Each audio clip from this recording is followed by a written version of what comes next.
Hi guys, so welcome back to our channel Study Lib. I hope you all are doing well. In today's video, I'm starting the very first chapter of class 12, that is Electric Charges and Field, और इस unit को electrostatics भी कहा जाता है. So let's start the session. तो सबसे पहले देखो भाई मैडम क्या सवाल पूछ रही है. What is electrostatics? तो क्या होता है इलेक्ट्रोस्टैटिक्स? तो देखो, electro means electric charges and static means rest, मतलब study of electric charges at rest. जब हम चार्जेस को उनकी रेस्टिंग स्टेट में पढ़ते हैं तो उसको हम इलेक्ट्रोस्टैटिक्स कहते हैं. अब हम चलते हैं आगे. तो जब हम चार्जेस की बात करते हैं तो कितने टाइप के चार्जेस एग्जिस्ट करते हैं? 3 टाइप के, पॉजिटिव, नेगेटिव, न्यूट्रल. तो आपने छोटी क्लासेस में पढ़ा ही होता है कि like charges repel each other and unlike charges attract each other. जैसा कि आप इमेज में देख सकते हैं, नेगेटिव नेगेटिव सेम है तो रिपल्शन कर रहे हैं, पॉजिटिव पॉजिटिव भी सेम है तो ये भी रिपल्शन कर रहे हैं. न्यूट्रल न्यूट्रल, इन दोनों के बीच में कुछ भी एग्जिस्ट नहीं करता है, नो अट्रैक्शन नो रिपल्शन, क्योंकि इनका नेट चार्ज 0 होता है. नेगेटिव पॉजिटिव डिफरेंट है, दोनों के बीच में अट्रैक्शन हो रहा है. जो प्रॉपर्टी होती है दो चार्जेस को जो डिस्टिंग्विश करती है उसको हम पोलैरिटी ऑफ चार्जेस कहते हैं. अगर हमें शॉर्टेस्ट निकालना हो चार्जेस के बीच में तो वो कौन सा क्या देता है? रिपल्शन. रिपल्शन देता है. अगर आप दो चार्जेस के बीच में रिपल्शन कराओगे तो आपको पता चलेगा कि ये नेगेटिव या पॉजिटिव है, जो कि शॉर्टेस्ट ऑफ चार्जिंग देता है. तो आपकी एनसीईआरटी में कुछ चार्जिंग के रिगार्डिंग एक्सपेरिमेंट्स दे रखे हैं और उनके नीचे बहुत बड़े बड़े पैराग्राफ भी दे रखे हैं, और मुझे पता है कि आपको वो पैराग्राफ पढ़ने बिल्कुल नहीं पसंद, तो मैं ले आई हूं आपके लिए उन एक्सपेरिमेंट्स की समरी. तो देखो, पहला एक्सपेरिमेंट परफॉर्म किया गया था glass rod and silk cotton के बीच में.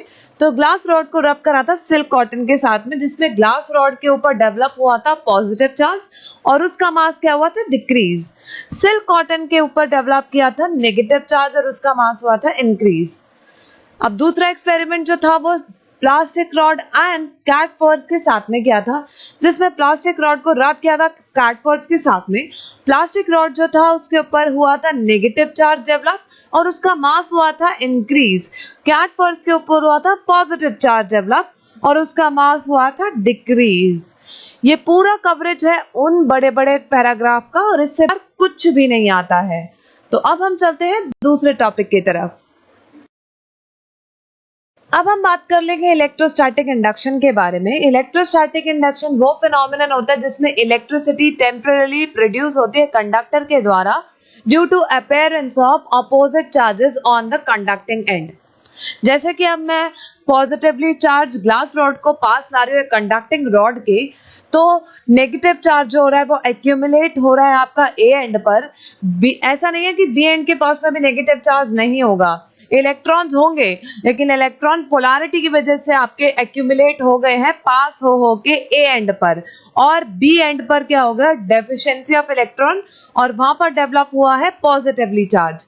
अगर मैं इसका दूसरा सिनेरियो लेती, उल्टा सिनेरियो लेती, अगर मैं नेगेटिवली चार्ज ग्लास रॉड को कंडक्टिंग रॉड के पास मिलाती तो ए एंड पर आपका पॉजिटिव चार्ज डेवलप हो रहा होता और बी एंड पर नेगेटिव चार्ज डेवलप हो रहा होता.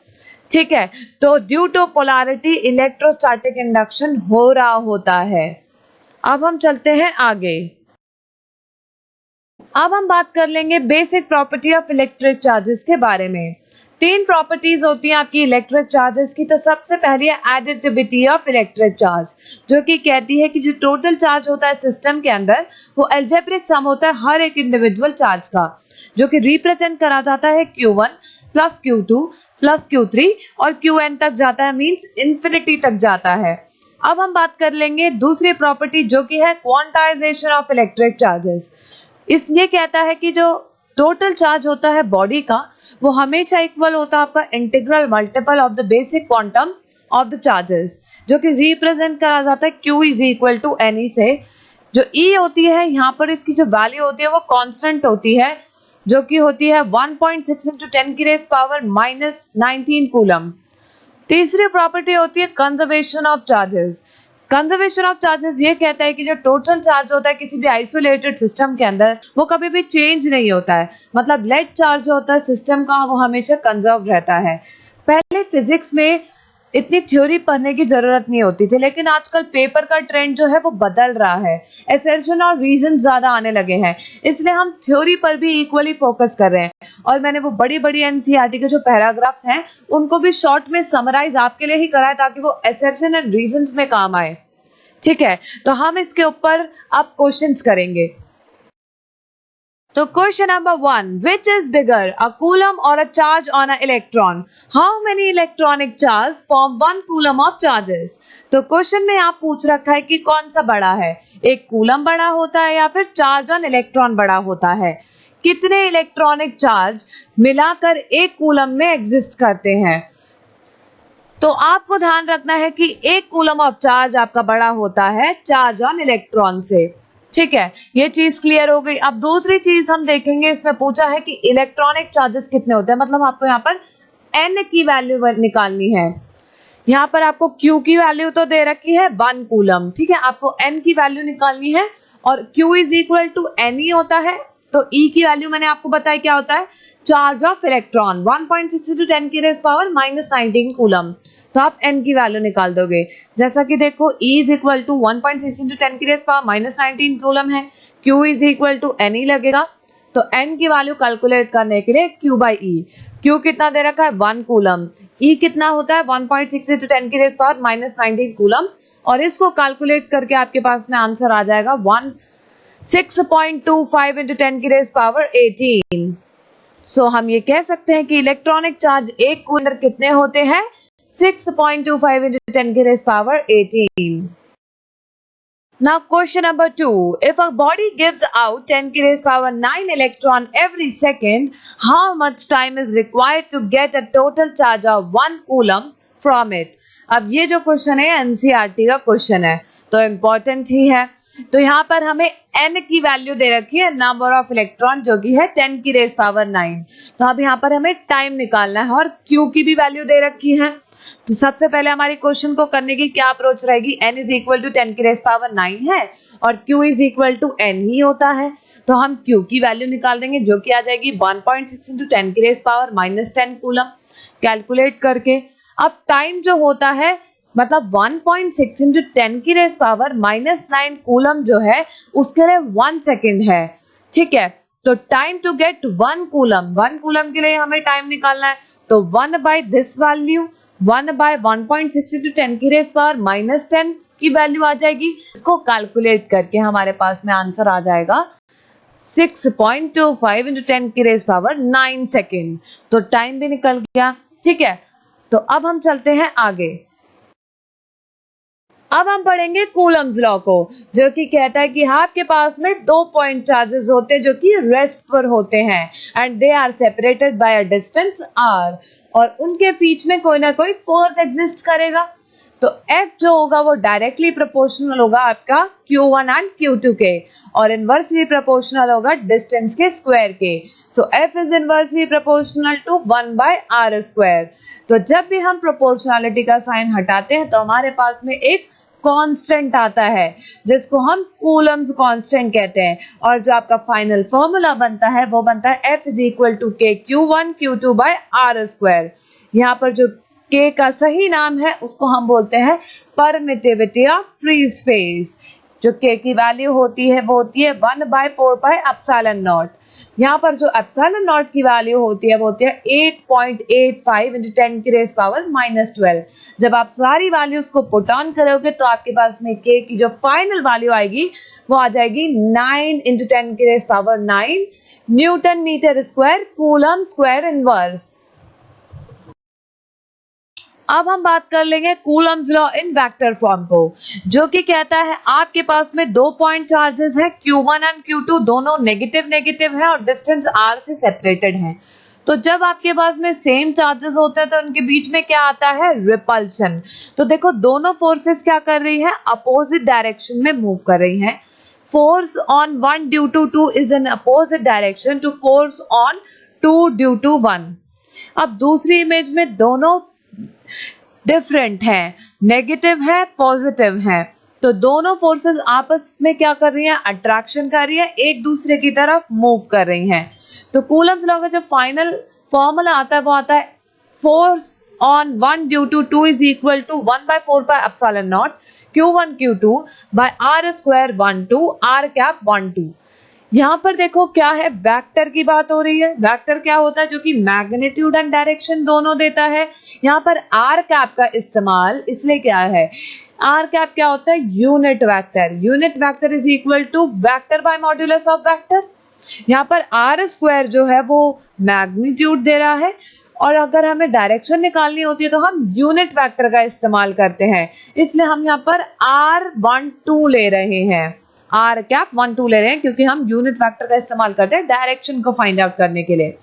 अब देखो हमने यहाँ क्या पढ़ा है कि दोनों फोर्सेस जो है वो अपोजिट डायरेक्शन में है, तो हम इस तरीके से रिप्रेजेंट कर सकते हैं इसको कि force on 1 due to 2 is equal to negative of force on 2 due to 1, है ना, हम ऐसे लिख सकते हैं। अब आपने अभी अपनी जिंदगी में कभी पढ़ा हो तो every action is opposite to its reaction, जो कि आपका थर्ड लॉ ऑफ न्यूटन होता है। तो ये वाला जो फॉर्मूला है F12 is equal to negative of F21, ये आपका ओबे करता है न्यूटन्स थर्ड लॉ को।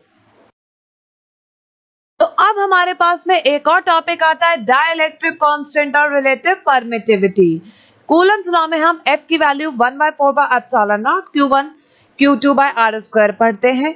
जब हम दो पॉइंट चार्जेस को डाइलेक्ट्रिक मीडियम में इंसर्ट करते हैं तो उन दोनों के बीच में आता है डाइलेक्ट्रिक कांस्टेंट। जो फोर्स होता है दो पॉइंट चार्जेस के बीच में वो इनवर्सली प्रोपोर्शनल होता है डाइलेक्ट्रिक कांस्टेंट को। तो जो फोर्स होता है इन द डाइलेक्ट्रिक कांस्टेंट, वो आपका फाइनल फॉर्मूला ये बन जाता है कि F is equal to 1/4 Q1 Q2 by KR square. अब हमारे पास में है रिलेटिव परमिटिविटी। रिलेटिव परमिटिविटी आपका K के इक्वल होता है। रिलेटिव परमिटिविटी का formula epsilon by epsilon naught होता है और is equal to F air by F medium, या फिर हम ये भी लिख सकते हैं F vacuum by F medium, मतलब force in vacuum by force in medium. So अब हम कूलम्स लॉ पर बेस्ड क्वेश्चंस अटेम्प्ट करेंगे। A free pith ball A of 8 gram carries a positive charge of 5 into 10 to raise power 8 coulomb.